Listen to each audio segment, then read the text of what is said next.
Storygram Network. Hosting for this podcast is generously provided by Transistor at transistor.fm.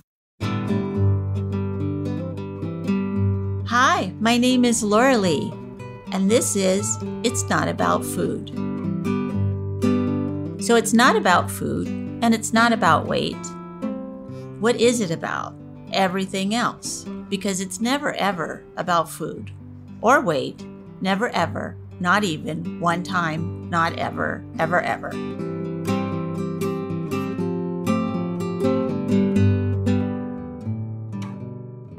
Hello, everyone. My name is Laura Lee Rourke, and this is It's Not About Food podcast. And today we are talking about body talk.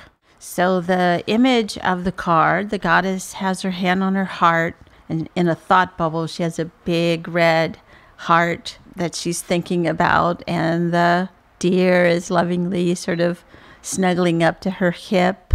And it's just a very sweet card. It's like a very loving card, and she's loving to herself. You know, she's got her hand on her tummy, which for many of us women, we just hate our tummies. But she has her hand on that tummy real lovingly, and her hand on her heart between her breasts, and it just feels like she's really telling her body that she loves it. So in the back of the card, it says, body talk is how we communicate with our bodies. Communications with our bodies are often full of negative, critical comments, which are not only unproductive, but makes us feel worse and leads to destructive behavior. When we are aware of how we talk to ourselves, we can learn to stop the mean body talk, or at least slow it down and create room for more positive, loving, nurturing, and inspirational communication with our bodies. So I was just talking to a student about this who said that her whole way that she speaks to her body is how she knows that she was talked to when she was younger. And she's in ninth grade, so she's talking about younger. It's pretty young, really. And she heard over and over and over again how her body was not okay, and how it should be this or should be that, or I hope you get this and I hope you don't do this. So that was sort of child abuse, I always think, to start to really run somebody that way. But she said when she started to tune in to how she talked to her body, it was overwhelming. She couldn't believe how mean she was to her. She couldn't believe how devastating it was, that how much she didn't like her body or herself, really. And I told her I could remember coming out of my eating disorder feeling exactly the same way. I could not believe that I walked around with me talking to me that way all those years. I mean, I knew it, but it was underground. So today we have such a great person here, and I'm going to let her take over and tell us who she is and what she's been doing. And before the show, I talked a little bit about, I know her from, she was in our peer ed group, and she was and is just so great and embodied that idea that we talk to the peers about. The peers talk to the students about, which is loving and accepting the body that you have, remembering how to eat intuitively, learning how to take care of yourself emotionally. Just very simple and hard to do, for sure. But she took it on and ran with it, and I never had to worry about stepping in. Oh, don't say this and don't say that. Just let her run, and she did a perfect job every time. So I'm so glad to have her here. And I'll let her introduce herself. Thank you so much, Laura Lee. It's such a pleasure to be back here, back with Beyond Hunger, and just talking about really the foundation and one of the catalysts for me to want to go back and be licensed and do the work that I so desperately needed. Joining Beyond Hunger and doing peer ed was so healing for me. And at the time, in my own recovery journey, I felt like, well, how can I be this expert, this so-called expert educating these teens and kids on body positivity, and when I wasn't completely finished in my recovery. And so I think I still sometimes feel that way. Well, how can I be helping when I'm still on my own journey? And I think that that's it, though. Like we're always evolving, we're always learning, we're always healing. And it's the experience that is really the most just foundational and impactful. Well, it goes to how I pick a therapist. I want somebody who is a person and not just an image or just a book. I can read a book myself. I want somebody who I can relate to and shows up warts and all. I had a therapist once that was always late, and I am always early. Not only am I on time, I'm early. So she struggled with that with me, and I had to struggle with that with her. And in the end, that was a good struggle. We both learned something, and I was okay with that. I don't want them to be perfect. I want them to be human. And so if you still have stuff that you're working out, yay, good, because that makes you real. Well, when you were just mentioning when your students talking about just their body talk and sort of this programming or early conditioning, learning these things about their body, talking to their body in that way. And it earlier was reflecting on body talk and where do we start to develop it, or where was the root of my own body talk? And unfortunately, a lot of the chatter in my mind, when I look back, it was definitely rooted in this sort of generational way of how mothers after mothers talk to themselves about their body. And then not only that, as an athlete and the position that I was in, I really had to adapt and contort and force my body into the way. It was like putting a square peg in a round hole. At the end of the day, it wasn't going to fit, but I continued to sculpt and shrink. And I think that was also where the body talk came into play. But even looking at you describing the card and this beautiful image and the heart, and I'm thinking,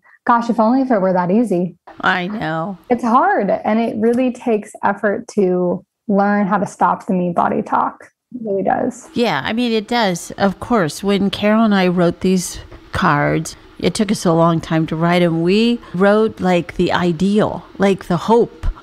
Like we hope that we can be this good about ourselves. We hope we can communicate with love and understanding to our bodies and to each other. And we also know that it's a process and we'll get as far as we can. And I want to say something about your being an athlete, and there's a body perfection that goes with that. I think she pronounces it Simone Biles. I saw an interview with her, and when she was starting, she showed herself online or on Facebook or whatever, eating big meals and loving that she doesn't have this like tiny little doll body. She's got muscles and she's got health, heft to her, and how she had to break those stereotypes of not only the race stereotype, but the I'm going to eat and I'm going to have fun and I'm going to be silly even.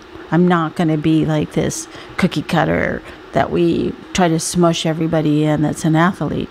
Yeah, and to that point, not only being an athlete, but even it's so gendered. I think it's so cool and amazing that she was posting that she was eating, and even not only as an athlete, but as a female, to sort of like break that mold. And yeah, girls can eat just as much as boys, and it doesn't matter how you identify, but we're all human. We all need to eat. I was reading this excerpt from Glennon Doyle's Untamed, and it was about her children had friends over, and she offered to the kids, do you guys want food? Can I bring you some snacks? And the boys exclaimed, yes, of course, we're hungry. And then all the girls looked to each other for guidance. Should we say yes? Should we say no? Well, I don't know if I'm hungry. I don't know if we can eat. And it basically ended in saying, no, we're okay. Thank you very much. And it's just, my heart broke because I've been in that place. I think we've all been in that place where we deny our body cues and we don't listen. So much. And you're of a whole different generation as me. And there's a whole generation under you. And they are still doing that. And we haven't broken that yet, that it's okay for little girls to fart and to eat and to have a body. Exactly. And being quote unquote normal. Yeah. I can remember me in the 60s going out on a date and telling my date who was going to buy me dinner, I just really don't eat very much. So I'll just have a little salad. Even like in the 60s. And that's still the way it is. It drives me crazy that we haven't really gotten better than that for our girls. And hopefully it's a progress, right? Or it's a journey, and it's time and time again, we're hopefully evolving and getting better and better. Isn't that the goal? Yes, I hope so. It is the goal for sure. You have a little stage here, and you can talk about whatever you're working on or whatever you'd like to put out in the universe. Yeah, well, I was thinking about, when I was reading this card on Body Talk and mentioning just bringing awareness, I think I just want to say, I think that's the first step, right? We have to acknowledge and start to pay attention to the things that we say to ourselves. What I tell my clients so often is let's just start to bring awareness to it and take note of it, jot things down. But then also, how do we start to talk back to that mean voice that's in our head? And so much of it is the awareness. And then I like to talk back to that voice is going to talk to me. Well, I've got to muster up the strength and the confidence to be able to talk back to it and find the evidence. What's the truth? What's not? Because so much of what we're telling ourselves is so false, and it's really mean. Mean. So mean. It's like Mean Girls on steroids. If anyone is struggling in this point of just being in the cycle of that negative self-talk and not knowing how to get out of it, I think that's really just the first step. And then from there, can you write it down? Can you talk back to it? Can you say what you're saying out loud? And sometimes it's almost laughable, like, oh my gosh, how am I saying those things to myself? It's just absolutely ridiculous. You would never say that to your best friend or, your closest partner, anyone. I know. I mean, I would never speak to anyone like that. No. And so why do we do that to ourselves? It's a tape. Again, I'm showing my generation to it's a tape. Like, what do you mean it's a tape? What's a tape? But it's a recording, and it goes off at the moment's notice, and it's always there underneath everything, trying to keep me in line. And really, if I look at it, it's usually just trying to keep me safe in not a very helpful way. It didn't help that my mother, when I was a little girl, told me I was too fill in the blank to be okay. And I needed to change that. But the way I was little me. So that would have been more helpful, that she saw who I was and was okay with who I was. But she was scared that I wouldn't be okay because she wasn't okay with who she was as a little girl. So at some point, you have to break that chain and go, yeah, you might get in trouble being yourself, but it's worth it. Yeah, I just had this image of when you describing your mom as wanting you to be okay, but her not being okay herself. And really, it's just these deep childhood woundings. And I just walk about life and imagine, adults as themselves as little kids. And we're all just little kids exploring life and communicating and not knowing and being afraid. And it's really rooted in that way. Yeah. And then aren't we clever? We pick the people in our life to actually poke that wound all the time. Poke, poke, poke. You're like so mad at your friend or your loved one or your family or whoever, but they're doing exactly what they're supposed to do, which is make you heal that wound. Poke it until it's healed. I think that's probably the best and hardest thing. We get to make that choice, whether we want to look at it and heal it, or stay in the conscious world, continue to live it and perpetuate it. Storygram Network. Welcome to One Media, One Media. When you're whining with nurses. It's a place I like to call The Bleed.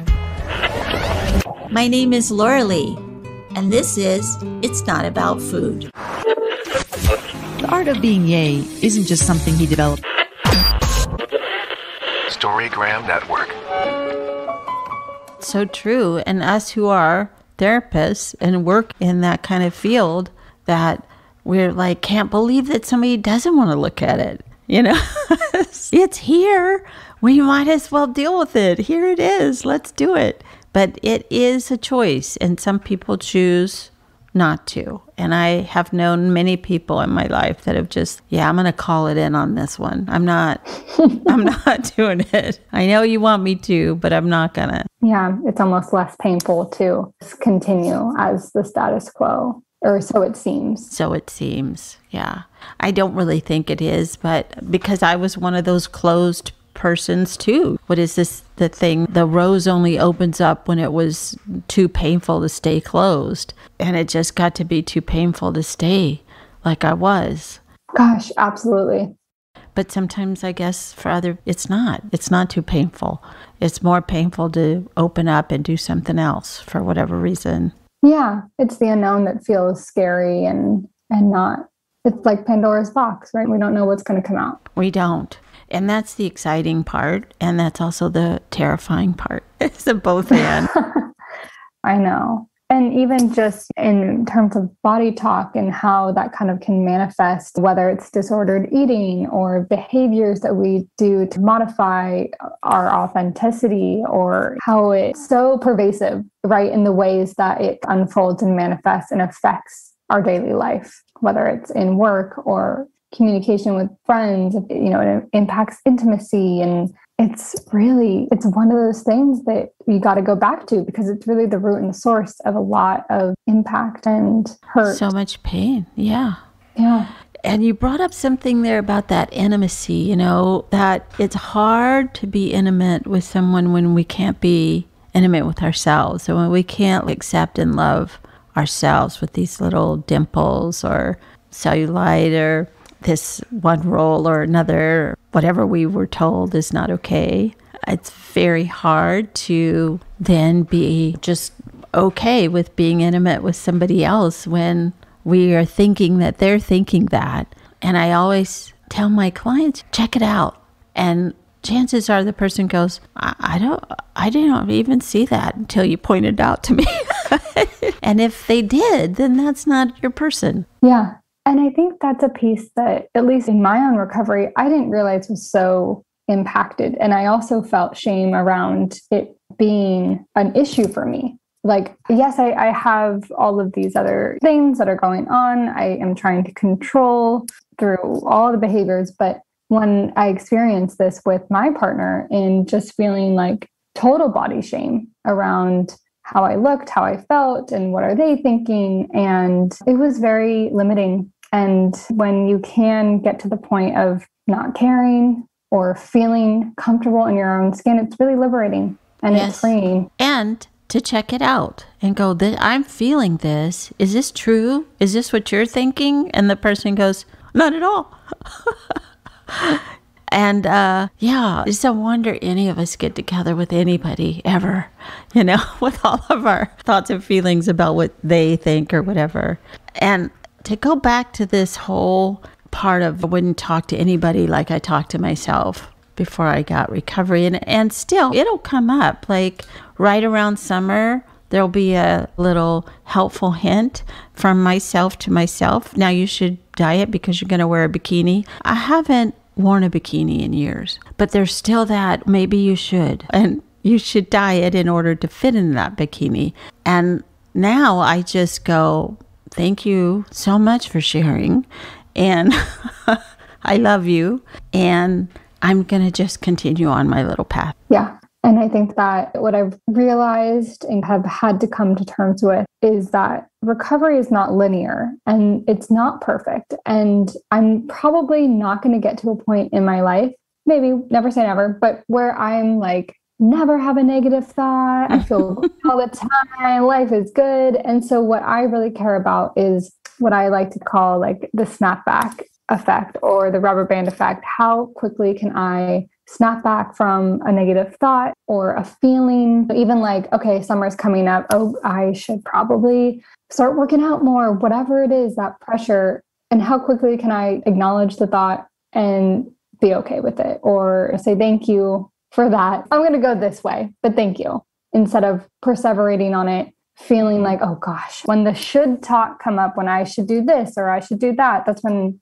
okay, I got to backpedal and reevaluate here. Yes. And that thought that I have is not even my original thought. That's the other part that really blew me away, because I didn't come out in the operating room just being born and going, oh my God, I hate my stomach. It was taught to me to hate it. So I can say, thank you so much for sharing, but I'm going to do a different thing. Like you just said, I'm going to go a different way. That's my thought. That other thought was, my mother's name was Edith. She's been dead many years, but she is still in my head, as is Sister Mary Margaret and my first couple of, little friends in school. Yeah. So they are still all there, just waiting to give me some information. But I have to say thank you, because they're not going to go away and get a lobotomy. I'm going to have negative thoughts. I'm going to have these thoughts. And I can just say thank you and not let it derail me. That was the difference. Right. Exactly. And what a strength in being able to identify that. What a strength. That's a good way to say it, because it is a strength. Carol always talks about it's a muscle that we haven't really been taught to use very often, and we have to use that muscle. Yeah. It can go beyond just ourselves. I find that my sister and I have a pact now where we don't really allow diet talk, body talk to come into our space because, one, we don't want to hear it. It doesn't feel good. Two, we don't want to pass this on. And now I have a baby niece and we're like, it stops here. We're not continuing it. And so I'm not afraid to stop my mom, stop my grandma, even if I get stuck in it, or friends too, because it doesn't serve us. It doesn't. And I think just like, we stop people if they're racist or if they're sexist, or we feel like we can do that. But stopping other women or now more men every year are getting eating disorders and body hatred. So to stop somebody in their tracks when they're going off on this thing that makes them feel safe and okay is hard for the person to do it and hard for the person to hear it. And yeah, it's beautiful that you feel comfortable enough that you've got this sister to do it with, and then that opened up to your mom and your grandma and then to other people, because I have no tolerance for it myself, and people know not to talk about certain things around me or I jump on them. Well, and Laura Lee, let me tell you, this did not happen overnight. This took years, and flexing that muscle and practicing it and feeling comfortable enough to say something. It's not easy. It is not easy, and it does take years, and you're younger than me, so you got it before me. This is how I know it can work, is that we can break these chains until they're not even any longer at all. We just have to show up and do it. Yeah. And that's my hope for these younger generations. I work with a lot of teens, and a lot of them are struggling with sort of this body comparison and what's on TikTok, what's on Instagram. And I find that that's hard for me as an adult brain. I can only imagine what that feels like for a teen and an adolescent. And it's so true. When we started Beyond Hunger in '88, Carol nor I ever saw what has happened. We didn't even see the internet coming, much less. If we had, we'd be multi-billionaires. But we didn't see it coming, and we didn't see social media. We didn't see TikTok. We didn't see the filters that girls are using right now. I have a friend who is a doctor, and he says, he has girls come in, and before, many years ago, they'd come in and they wanted a nose job, or they wanted their ears pinned back, or maybe a boob job. And now he says they bring a picture of themselves with a filter, and they'll say, I want to look like this. And he'll say, but that's a bunny. You're a human. You're not going to look like a bunny. We're the one with the... Gosh. I know. Crazy. It is. And like any movement or revolution or whatever you want to call it, sometimes I think about that and I'm like, oh man, this is like systemic belief. This is so much programming, so much conditioning. How is what I'm even doing impactful? But I then have that fleeting thought and continue to do the work because we have to.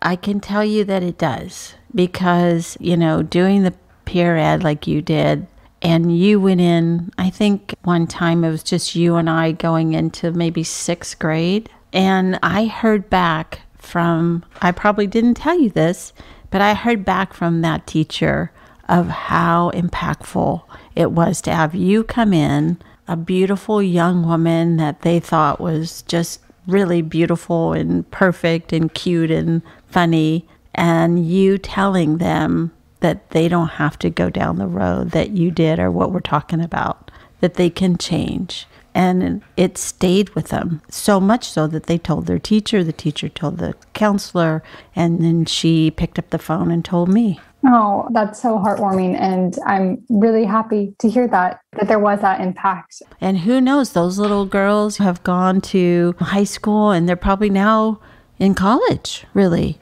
at this point. And so what if they don't even have this anymore? Because that's what does happen. They don't even have it. So when they have a little girl or a little boy, they don't give it to them. And that's what we have to do. We have to stand in our spot that we're in.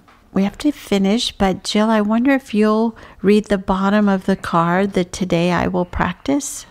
Today I will practice being aware of my negative thoughts and comments about my body. I will practice stopping them and replacing them with neutral or positive statements. I will practice speaking to my body in nurturing, comforting, and kind ways with compassion and acceptance.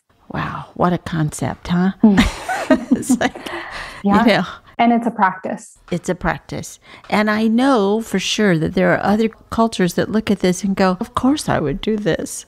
So this is our culture that tells us that we can't do it. And we don't have to believe it anymore. And you're walking, talking ideal of that. Thank you. Yeah, thank you. I think your clients are really, really lucky to have you be in their life, helping them through this. Thank you so much. I really appreciate that. Thank you. Take care. I'll see you later, Gator. Sounds good. Thank you so much for having me. Okay, bye. Bye. Thank you for listening. You can find me on all the social medias at It's Not About Food.